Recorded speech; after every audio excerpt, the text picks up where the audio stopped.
Everyone has a story. I get them to tell it.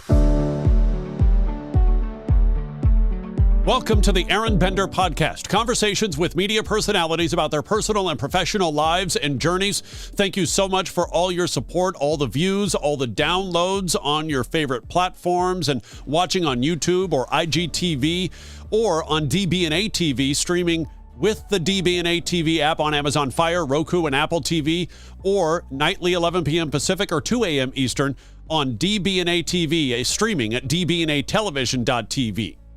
Before we get to my conversation with Kristen Aguirre, a little about my story. I'm a widowed dad of two girls who just lost their mom, a grieving husband, a man in recovery trying to reconnect with the world with fresh eyes, faith, and perspective, a college journalism professor, a white guy in a world of injustice, a 20-year broadcast media veteran who had his dream job and then lost it. A year and a half ago, God gave me a gift, an opportunity to stop, step back, and breathe so I can learn about love, vulnerability, forgiveness, grace, self-care, patience, and understanding. Kristen Aguirre is a reporter and anchor in Asheville, North Carolina. She's only in her 30s, but she is a stroke survivor. And if you remember my podcast guest from a couple of months ago, Lori Lizarraga, Kristen is one of the Latinas let go by 9 News in Denver. Where's the puppy? We want to make sure the puppies are okay. Oh, yeah. She's laying down in her therapy bed. She's fine. Oh, perfect. I'm one of those dog moms that buys their dog like therapy beds and whatever. Because I feel so bad when I'm at work. She's my baby. So it's like she gets the best of everything. Nice. Very cool. I'd rather go without groceries for a week if she can get a freaking therapy bed. Nice. Well, we'll talk about the pups. She's actually my second one. My first friend, she died last year. So I had this stroke, got fired, got this dog that was amazing, and then she died.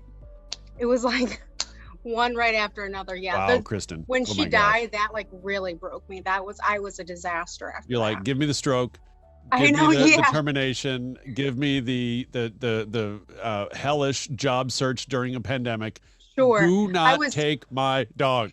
I was like hysterically crying on the phone with my boyfriend at the time. I was like, this is the worst day of my life. He's like, Kristen, this is not the worst day of your life. I was like, it is though. Like, you don't understand. Yeah, I'm like, the stroke was whatever, but my dog, oh my God, it was really bad after that. I'm leaving all this in, by the way, because I think it's a great start to things, a great intro, but take me to April 13th, 2019, morning of, all good. Afternoon nap, morning of, all good also. Everything normal, like totally normal. I went to it, like I was healthy. I mean, I went to a spin class in the morning, and then after that, I went to a fundraiser for Latinas. That I was really involved with the Latino community in Denver. So I went to a fundraiser. Everything was fine. They were serving alcohol, but I had to go to work. So I was like, no, I can't. I mean, I was tempted, but it's like, I got to go to work, can't do it. And so I came home, and I run late everywhere. I mean, I was late for this podcast. Like, so we don't need to tell anybody that. That's fine. I mean, everyone who knows me, I want to be on time, and I try really hard, but I just end up late. So I get home, and I've had a migraine here, and they kind of run in my family a little bit. Like my mom used to get them when she was like in her late 20s, early 30s. So occasionally I had my first one in Flint. And I really didn't think anything of it. You know, even in Flint, it was like, it's a migraine. My mom told me to shut the blinds, take a nap, and then that got rid of it. So that was kind of what I did. I got them seriously like once or twice a year, like never like even like twice in a week, nothing like that. So I could feel a migraine coming on. And I thought, oh my God, I'm going to have to call into work because you can barely open your eyes. People who suffer from migraines know it's like, you can't even like open your eyes sometimes because you're so sensitive to light. And I thought, you know what, let me take a quick 20-minute nap. I thought it was like 1 o'clock. And I mean, I was supposed to get into work at 2:33, but I mean, if I was a little late, I was like, whatever. So I'll just close my eyes for 20 minutes and then I'll be ready to go. And I fell asleep. And then the next thing I knew, I was waking up to my boyfriend banging on the door, telling me to let him in, that I had missed my show and everyone was worried about me. And that was really a moment, like, I just remember being like, so like mind boggled. Like, what do you mean I missed my show? Like I fell asleep for 20 minutes. And I mean, dating me has got to be, you know, God bless the man I've dated, honestly. So he's banging on the door, which would never fly with me. So naturally, I was screaming at him through the door to shut up because he was embarrassing me in front of my neighbors. And he kept telling me to open the door. And so finally I was so mad. I just went to sit up and I went to open the door like, oh, I'm going to beat his ass. And as soon as I got up, we think that stroke must have happened already because I was completely paralyzed on my left side, but I didn't know that yet. Yeah. So I went to stand up and I fell immediately and hit my head off my dresser. And I must have passed out after that because I woke up again and Darren was still banging on the door and I was still yelling at him. But at this time I could hear it in his voice. He was like very concerned. And so he called my sister, and my sister and I are very, very close. And he was on the phone. I could hear him outside. He's like, she won't answer. Christy won't answer the door. And my sister was like, okay. And so he was like, I'm going to have Kristen call you right now. I'm going to have Caitlin call you. And she was like, okay. And then my phone was right above kind of where I had fell. Yeah. So I was able to reach it. And I answered it and she was like, what's happening? I was like, nothing, I'm fine. Like, even in that moment, like I'm laying on the ground, don't really remember what's been happening. I was like, it's fine. Like, the last thing I want to do is like worry my family. Like, I'm fine. Nothing's wrong. It's going to be fine. And she's like, well, Darren's upset and he wants to know, like, is this something that you usually do? And I told her, well, yeah, like if she didn't want to talk to you, she would not answer the door. And so by this time I was like, it's totally fine. But they were like, no, something is not right. So by that time, Darren had called the ambulance and oh, really? Yeah, he had called. Wow. He was just like, Okay. enough's enough. I mean, like I said, it's like dating me. You have to like read through the lines. He was like, something is not right. So he called the ambulance and then the first responders came in. And truthfully, I had just cleaned my floors. I was so mad, like, because all I could see was laying on the floors, like their boots coming in. I was like, oh my God, like even in these moments, still like the thought of like, having a stroke or being something more than whatever. I don't know. I just thought maybe I overslept or I didn't know what was going on. So the first responders came in, and I think what's really, really special about my story is that throughout the whole thing, I'm very close with my faith. And I had like these little God moments that I felt like he was telling me like, listen, this is going to be hard. Yes, but you're going to be fine. So the first responders come in, they were younger, very sweet.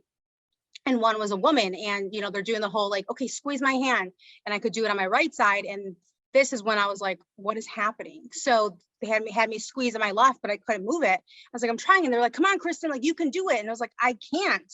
And then I could see them like looking at each other, like, what is happening with this girl? So the first responder, her name was Caitlin, which is the same as my sister's. And it was just like, I don't know why, it was just like calming. Like I just felt like, okay, there's a little reminder from God, like, here's a comforting name in this minute of chaos. It's going to be okay.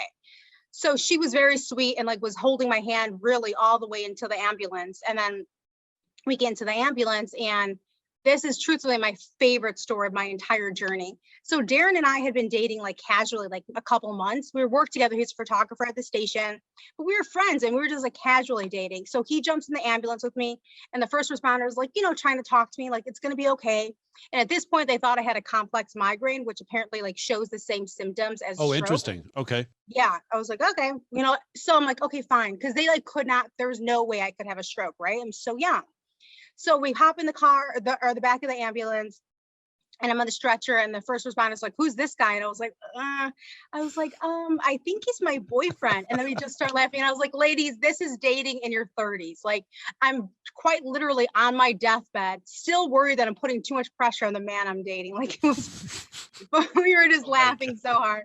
And so that's how Darren became my boyfriend. You should have said fiance or something like that. I Just know, really put the pressure. Yeah. I know. Oh God, I know I should have done that. Really missed that. So then we get to the hospital, and a bunch of my coworkers are there already, like worried about me. And which was really nice. Like a lot of my bosses and managers were at my apartment already, like kind of, I was yelling. And it's so weird, like the medical situation in America, like as I'm getting the ambulance, I'm like, pack my card, like my insurance card. Cause I knew like they wouldn't take me if I didn't have insurance. Right. And so we get to the hospital, and we get to the back, and all the doctors are talking. And by this time, my facial droop was starting to show, which I didn't really know or notice. And they kept saying like, oh no, she's fine. Like, there's no way she had a stroke. She's too young. Like, this is like a stigma even doctors have to overcome. Like, stroke can happen at any age. And so one of my managers actually was like, look at her face. Like, she's a beautiful woman, and look at her face. Like, something is not right.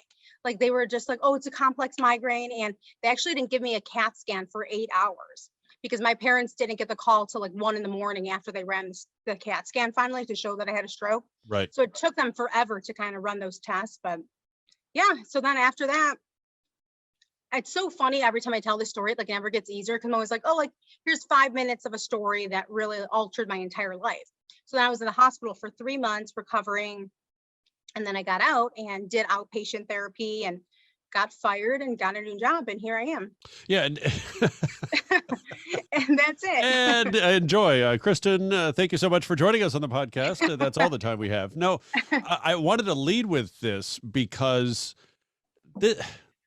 this is not like, oh, I got married and let's talk about, my life before and life after. Oh, Sure. I graduated from college. No, this is life and death. This is prior to Sure. this. This was my life prior, and I came out the other side of this.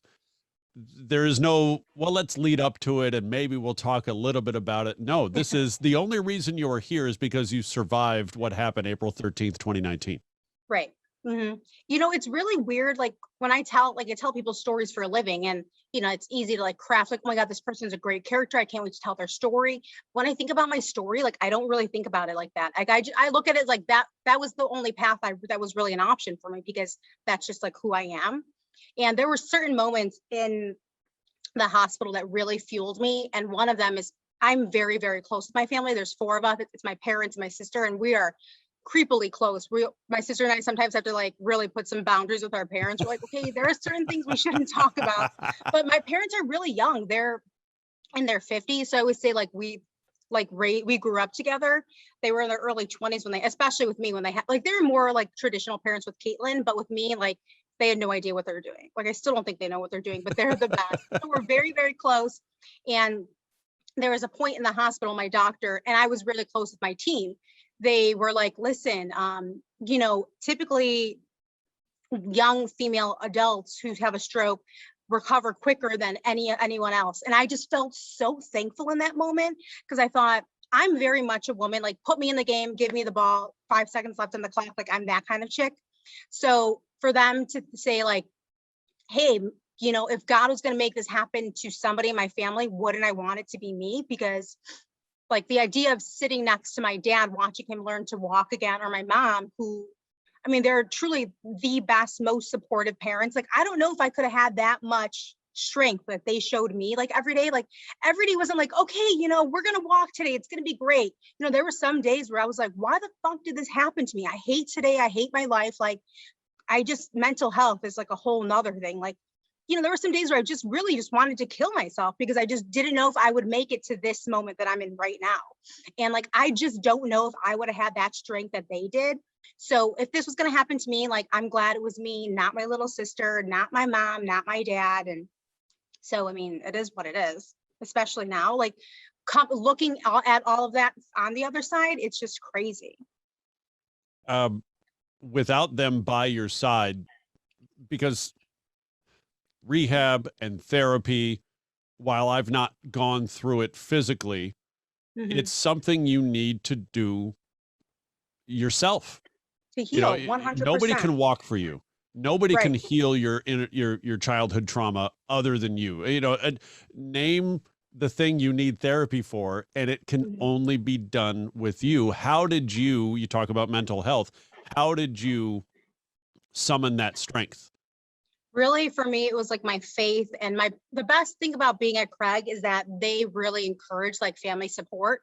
So my dad was actually able to work remotely and my mom's was a stay-at-home mom. So they were able to stay there with me every single day at therapy. So, every day we'd really look for like the small victories.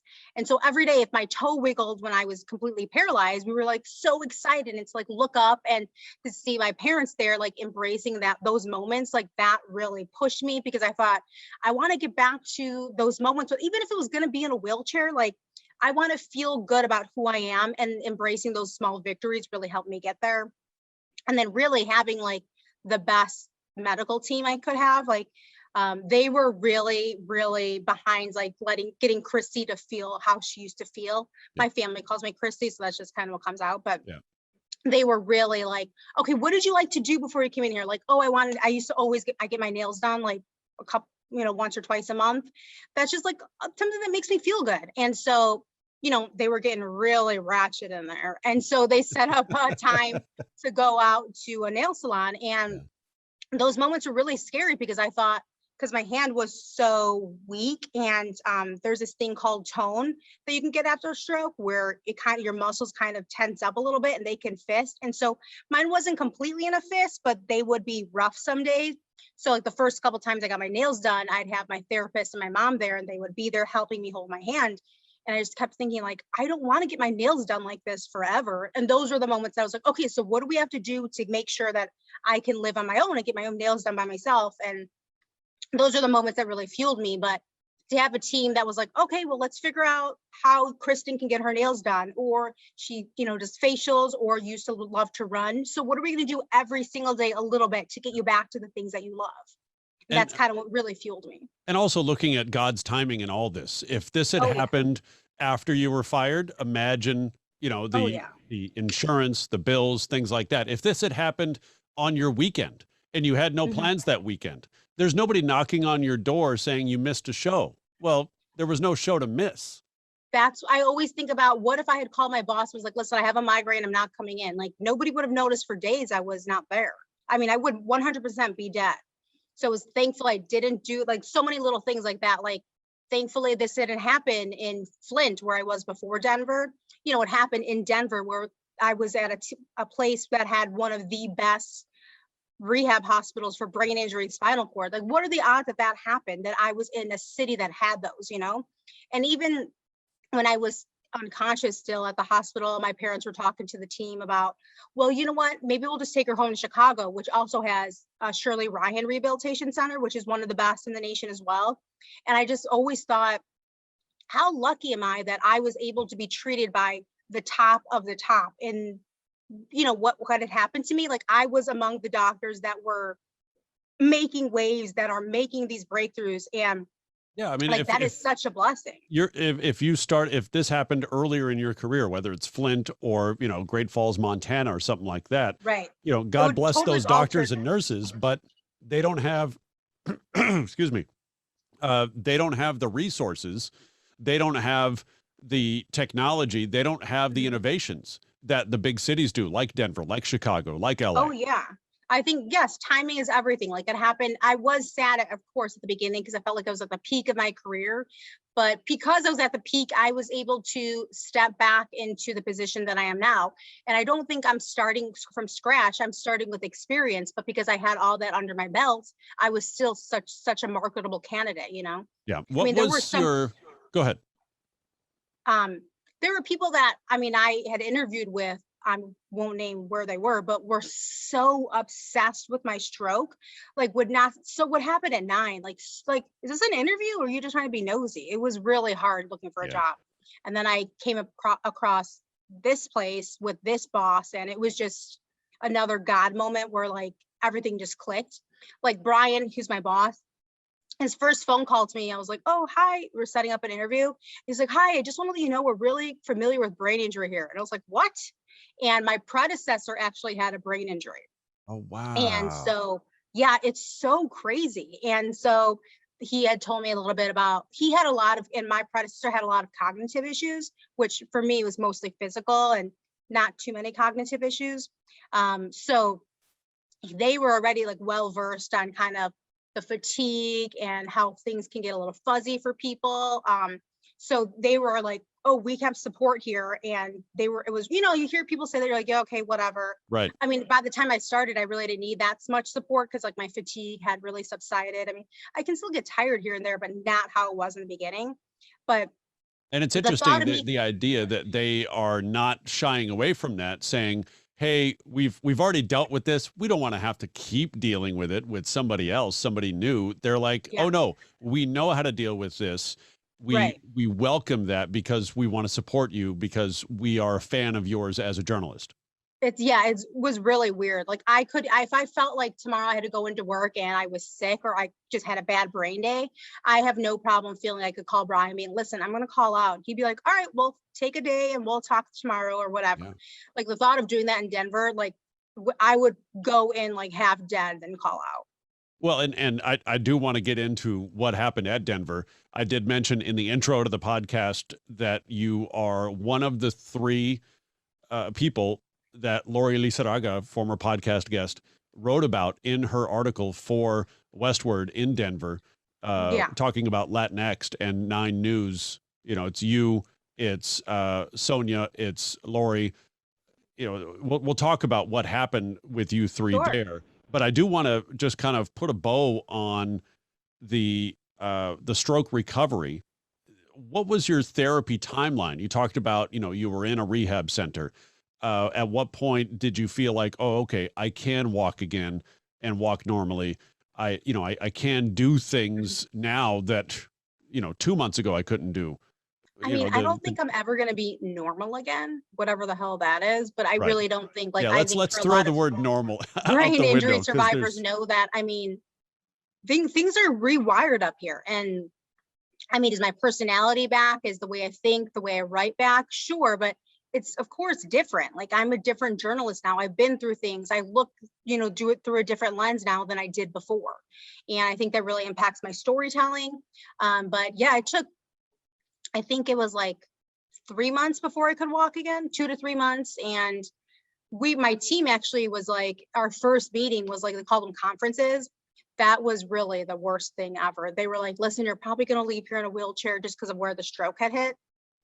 And I just remember looking at my dad. So I only have sisters. So my entire life, my dad has really raised us to be like, listen, the only man you need in life is your dad. Like, you can do whatever you want. Like, every single day, my parents like, whatever your dream is, like, we'll support you. So that's just like how that's kind of my mindset, like, my whole life. And so after the meeting, my dad was like, okay, like, so how do you feel? I'm like, well, they think I'm never going to walk again. He's like, well, what do you think? And there was just something that, there's nothing wrong with it, right? But there was just something in me that was like, this is not your path. Like, it's just not your path. So I had told him that, and he's like, okay, so what are we going to do every single day to get you to run again and walk?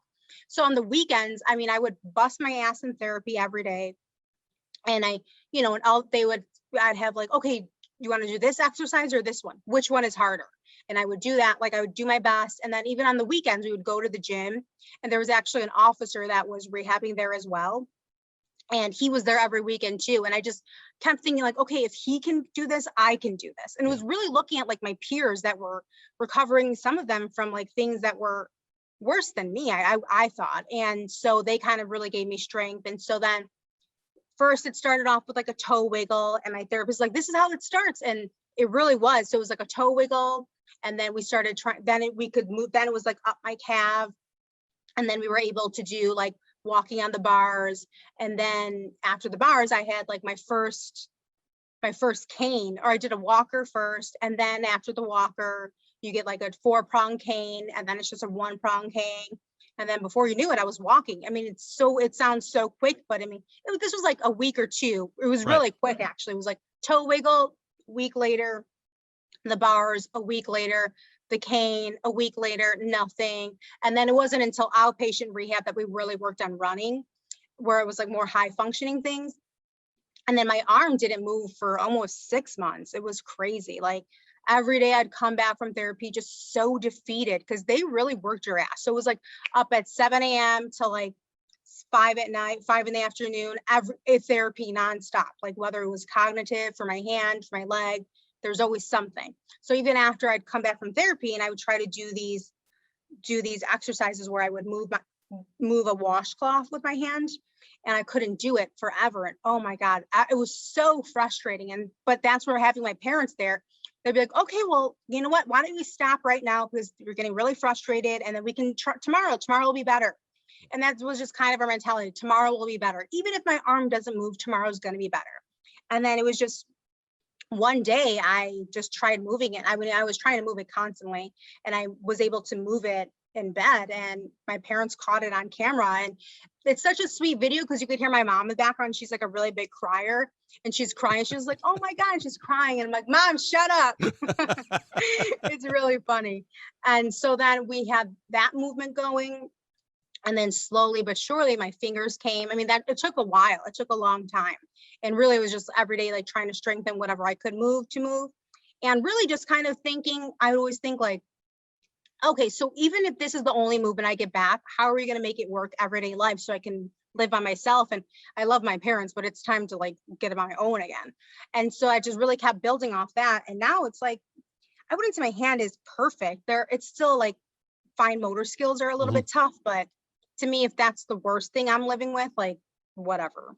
And from one napper to another, an expert napper, I feel like, I could do a 3-minute nap and just boom, go to the rest of the day. 5 minutes, Yeah, 10 minutes. Obviously, my ideal one is like 30 to 45.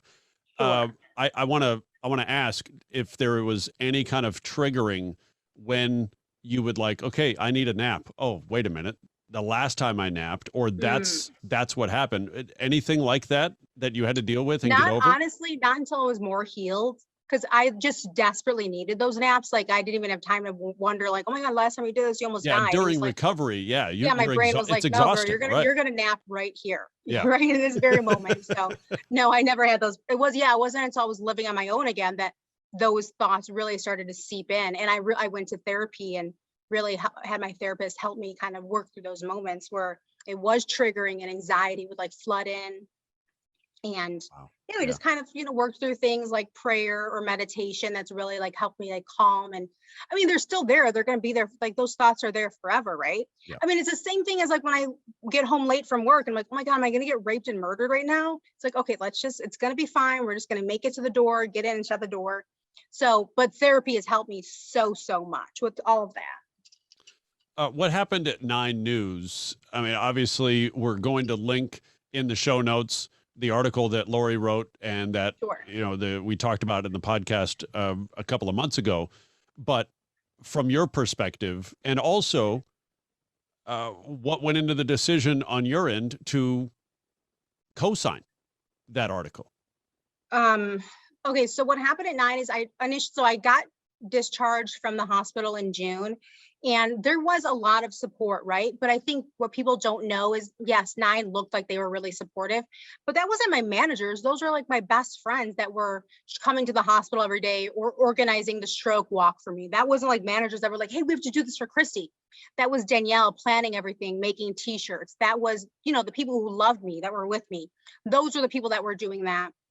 And so I got discharged in June, and right away, Craig was like, okay, here's a therapist that was designed to, I forget what her entire title is called, but it's basically a therapist that works with you to get you back to work. So she came on right away, great, loved her, and was basically the liaison between me and 9.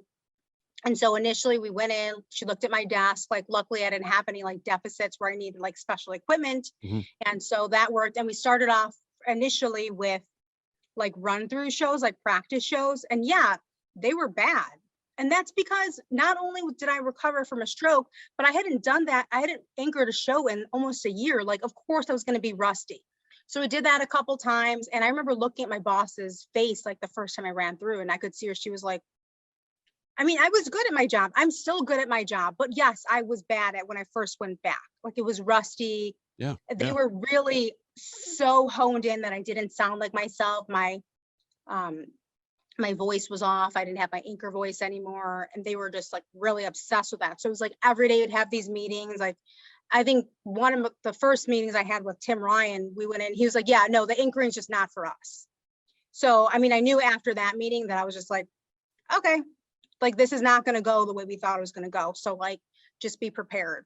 Yeah. And then it was like after that, like it was just another meeting about how this wasn't good enough and I was no longer up to 9 standards. And it was just meeting after meeting about how much I sucked, and that was it. It was just constantly, like at the very least once a week. And Lori talked about going into it like, okay, do I write this article knowing that I could be, this could be a career death sentence. I might not be Sure. able to get another job on the air again because of what I'm calling out 9 News for. Hmm. In doing so, she's talking about you. She's talking about Sonia. You were the 3 Latina reporters let go by 9 News over the course of a year.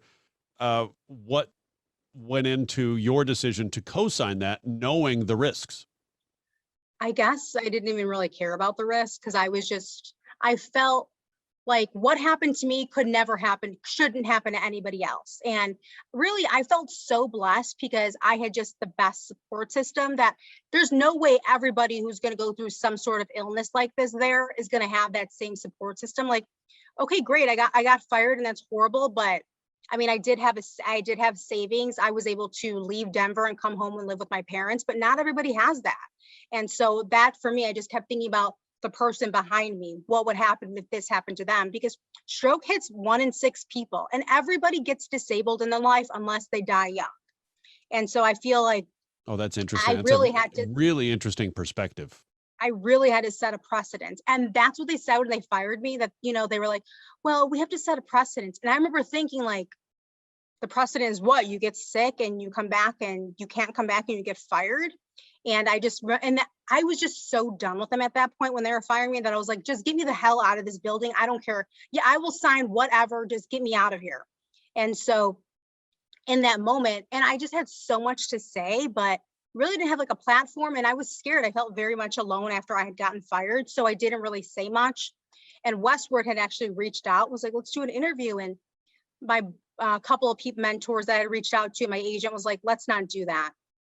And I kind of for a while, so I just went with their advice because they had never like, this is a bridge you've never crossed before. And I just said, okay. But it was like months later when I was home that I had kind of gotten angry and was like, oh my God, I should have did that article.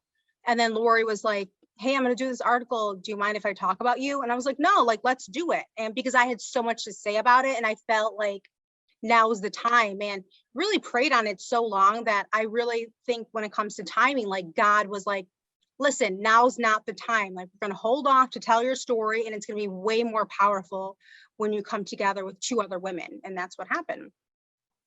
Wow. So yeah, when she was like, can I use your story? I was like, yeah. To that. Yeah. Goosebumps hearing that. The idea that again, you know, you do not have to go through therapy alone. You've got your support system. You do not have to go through this article alone. You've got this support system, this team of people. It's so much easier to carry a burden with others.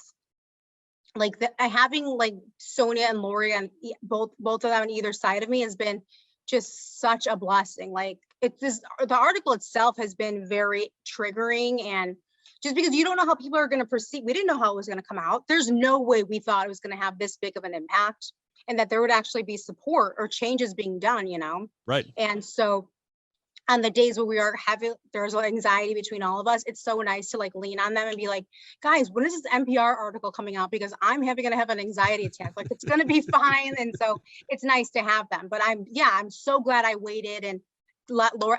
The other thing is that I really trust Lori as a friend, as a journalist. So I knew like whatever she was going to write, it was going to be truthful. And I had known what they were doing to her, you know, because we were close. So I had known what they were doing to her.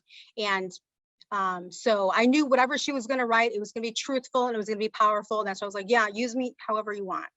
Yeah. And the idea that since I've talked with Lori and since you and I talked about doing this podcast, you've been awarded by the National Association of Hispanic Journalists for your efforts.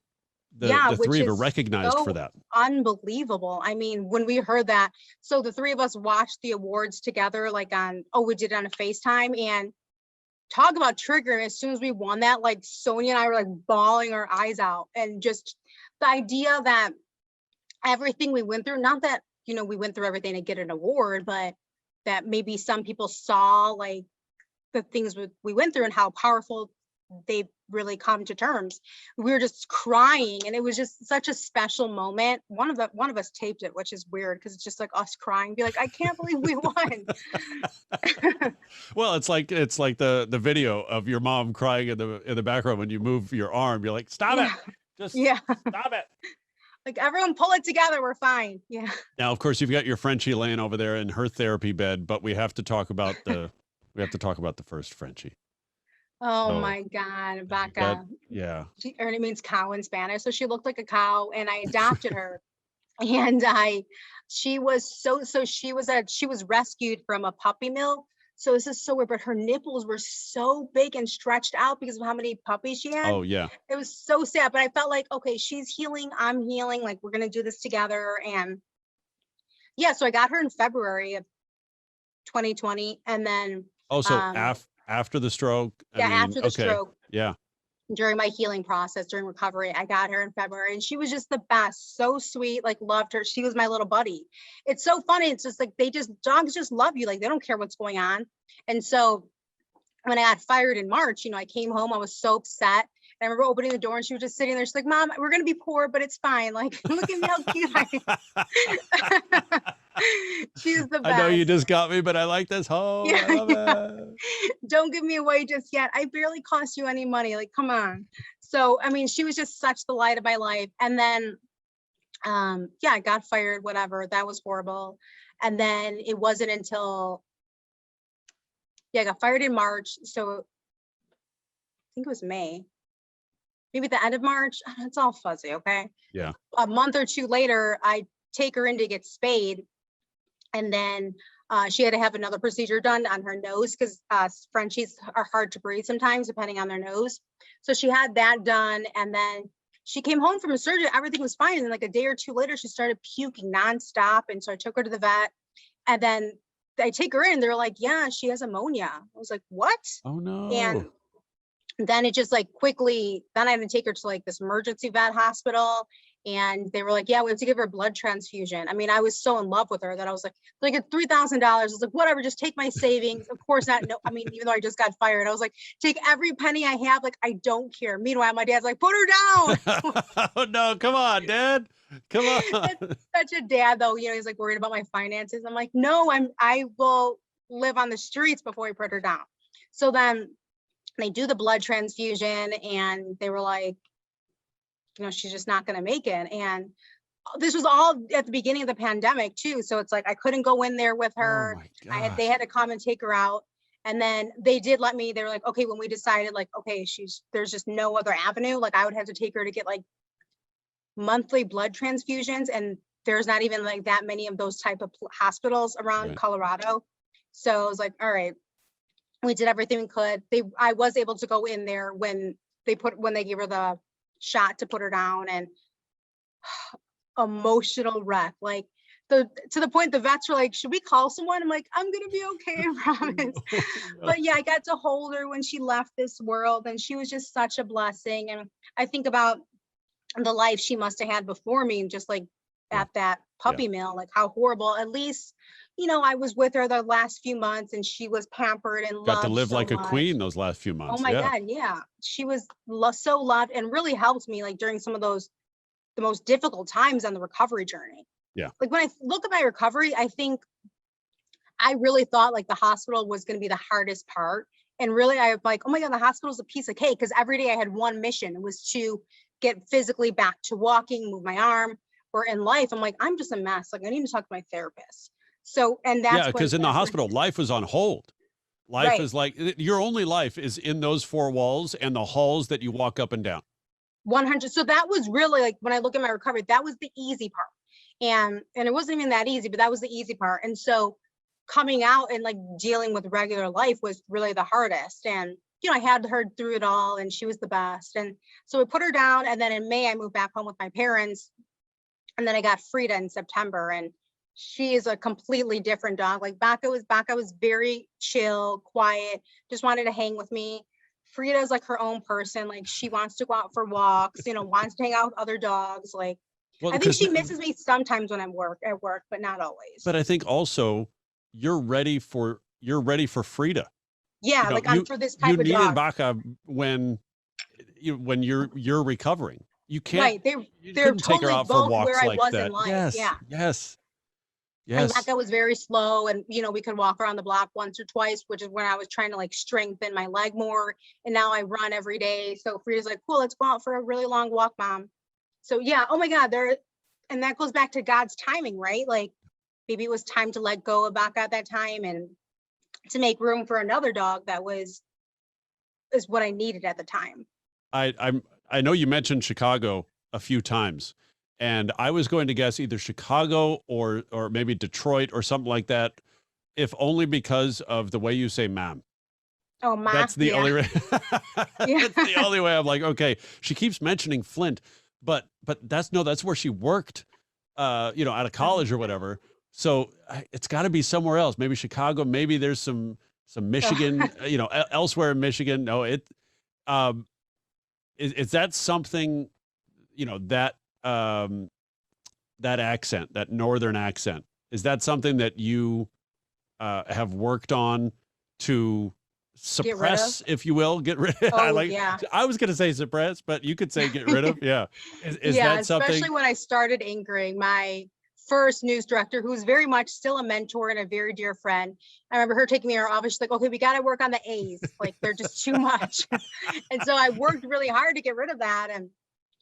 But I feel like I'm so far along in my career now. Like when it pops out to me, I think it's like charming, and it's just, I'm a real person, right? When it like pops out, when it pops. Yeah, when it pops out sometimes, especially when I'm mad. Like, oh my God.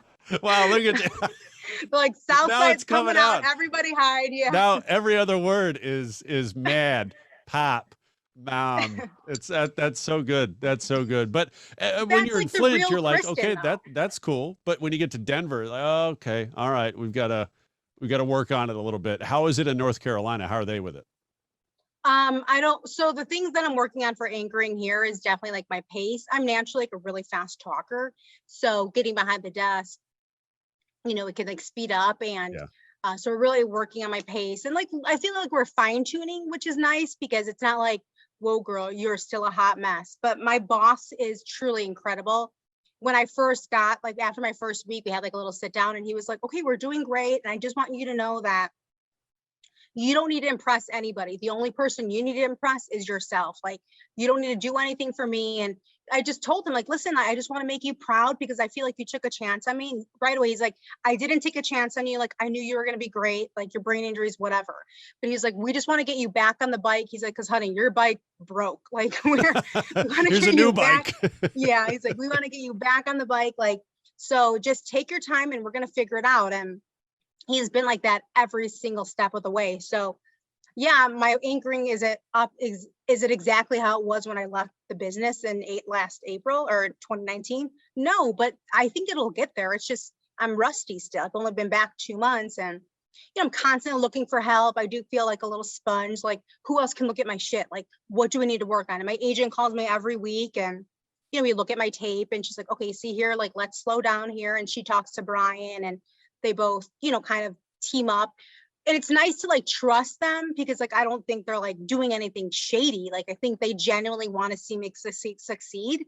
And so when they both talk, like last time I talked to Brian, he's like, oh, I just want to let you know I was talking to Carolyn, and I was like, oh, you guys were talking shit about me. He's like, we weren't talking shit about me. He's like, if we were, I wouldn't mention it. I wouldn't start the conversation, be like, but oh, I by really the way, don't we were just think like talking when they get on the phone, I don't think it's like this bitch is a hot mess. It's like, okay, she's doing great. I'm seeing progress, but we just need to work on the pacing a little bit. And so that's what we're focusing on. And it's nice to have like those people around you that genuinely want you to succeed and are doing their part to like help you. Outside of the newsroom, and I know you just posted about this recently on Instagram, the idea that moving to Asheville, North Carolina, okay, I'm Latina in North Carolina, the Latin community. Yeah. I was reaching out to so many people. I'm like, oh my God, am I gonna like it here? Am I gonna be the only brown person? Because Denver is very, very white, but they do have a larger Latino population. And as soon as I got there, I was like, I dove right in. And so that's kind of what I do when I go to a new city, because being Latino is amazing. It's like being part of this gigantic family. Like no matter where you go, like if you're one of us, you're one of us. And so I was scared, like, oh my God, I'm not going to be able to have that comfort zone here. And I'm already in the South, which is somewhere I've never worked. And frankly, I was a little afraid of. And so I was like reaching out to people. I found this like Spanish, there's no Spanish TV stations here, but I found the Spanish newspaper, and I reached out to the editor there, and right away she was really sweet. She's like, no, I swear, like, I know you probably think there's like a ton of racism here, but of course there's a sprinkle, but I love living here and I don't experience something, it every day. Girl, there's a sprinkle everywhere. There's at least a sprinkle 100%. Everywhere. The first time I was really faced racism was in Quincy, Illinois, and that's 5 hours out of Chicago. So I mean, I know it's everywhere. I'm not afraid of it, but I just don't want to like live in a community where I'm afraid to leave my home because I'm going to face it every day, Yeah. And so she was like, no, you're going to love it. And I reached out to, there's a reporter here who's Indian. So I noticed she was like one of the only other brown women in the newsroom. And she was like, no, it's fine. Like, you'll love it, blah, blah, blah. So I really just kind of took what they said and was like, all right, this is a great station. We're going to make it work. You have Frida, like it's going to be fine. And really, I haven't seen like anything that's out of the ordinary. You just knock on wood. Did you just knock on wood? I did, because I just do not want to, I don't want to deal with anything like, crazy. I don't know if was that the water she's drinking? I don't know. I No, swear, yeah, I think she just knocked on wood. I really haven't really experienced anything horrible. That's good. Which is nice. Is the goal to get back to Chicago? The goal really is, I would love to get back to Chicago, but I definitely want to. Asheville is beautiful, and I always say this because I am so thankful for this job and the team I'm with, but I definitely don't want to live here. I definitely want to get back Midwest. Those are like my people. Like, I feel like they get my jokes on air. Sometimes, like, yeah, like Denver, I feel like some people liked me, but I don't think they really like got my humor. Like, Black and brown people get my humor. They think I'm fun. Like, they loved me in Flint. I was like, those are my people. Like, they get me. And so it's like, yeah, if I can get back to like Detroit, Cincinnati, over there, like that would be amazing. But this is such a great place right now, and I love it. And so I try not to get like too far in advance, where I'm like, okay, like let's think, what's our next move? Like, let's stay in this moment, right, and really embrace how happy we are in this very moment. Yeah, the idea of, okay, I love where I'm at now. Let's focus on the now. Yeah, let's plan for tomorrow. Sure. But I don't need to worry about it. I don't need to worry about what's happening in 2 weeks, 3 weeks, 4 weeks. Can't do anything about it. Right. So, I mean, I even like every day I try to take like account, like how beautiful the day was. I mean, today's my day off, but I was able to go to an Orange Theory class, which is something in the hospital, like I probably wouldn't even thought of that I could do again. And so I'm able to do that. I live on my own, run to the grocery store and, take Frida for walks. Like, it's very much like the life that I wish I could have had in the hospital. Like, I have that back, and it's beautiful. It's so frustrating that in this day and age that still medically things can happen like your stroke or other things where there really is no explanation for it. Did the doctors ever offer any kind of explanation at all as to what happened, why it happened? So in the hospital, like I feel like every doctor I've had has really loved me because I'm open to whatever. And really, like, I'm just like this medical mystery. Nobody knows what happened and why it happened. Like, the closest thing we ever got was that we all have this thing in our body called protein C. I'm sure there's an official name for it, whatever, but it's called protein C. And basically it's a protein in our body that thins our blood naturally. And so mine was really low. That's the only thing they found, but it was never like, this is it. Right. They were just like, here's a test that came back that your numbers are a little low. That was the only thing they kind of thought. But my physiatrist at Craig was the best, and we're really close. And he was like, there's a certain percentage of people we just never find out. Like, it was caused by a blood clot, but what caused that blood clot? Right. No idea. Right. And any fear on your part that it could happen again? Or is that something that's like, you know what, I give that to God too? 100%. I feel like I don't really think about that ever. Initially, I think when I started living on my own, I was like, oh shit, the chances of having another stroke after you have a stroke is high. But I just feel like God is leading me on this path, and I'm not sure if it's going to go. I mean, I don't know. I'm not sure if it's going to go through stroke again. I hope not. But I mean, wouldn't it be easier? Because I already kind of know what to expect. Yeah. But no, I don't think about that. I really try to focus on, look how everything I've overcome and how beautiful life is in this moment. And, I think God has big plans for me, and all I need to do is continue to follow his path. And, that's what I've been doing thus far. And I feel so happy and lucky to be alive and in this moment, this very moment. You said your family calls you Christy. I feel like I'm family now. So I'm going to just say thank you, Christy. I really appreciate it. Spending some of your day off with me. Thank you. Appreciate it. It was awesome talking to you. Thank you so much. Thanks for watching the Aron Bender podcast here on YouTube or IGTV or DBNA TV, streaming 11 p.m. Pacific every night, 2 a.m. Eastern at dbnatelevision.tv or the DBNA TV app on Amazon Fire, Roku, and Apple TV. You can connect with me on social media, AronBender.com. Email me guest ideas or comments, AronBenderMedia@gmail.com. Be well, and thanks for watching.